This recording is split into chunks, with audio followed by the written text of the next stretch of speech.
Hi everyone, in front of me I've got OnePlus Pad 2 and let me share with you how to change system language on this device.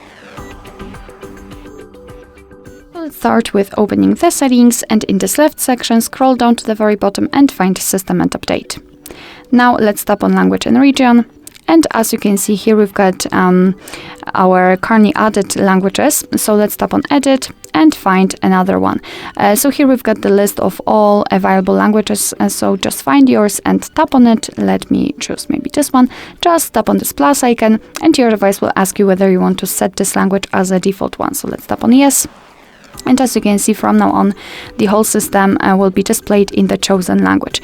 If you've got more than one language added here, you can simply reorder them to change the system language.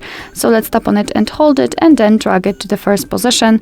And I believe this is this option to change everything. And as you can see, everything will be displayed in the English right now, in my case. If you want to remove the languages from this list, just tap on Edit and tap on this minus icon next to the language, and after getting back you can see that we've got only one language applied.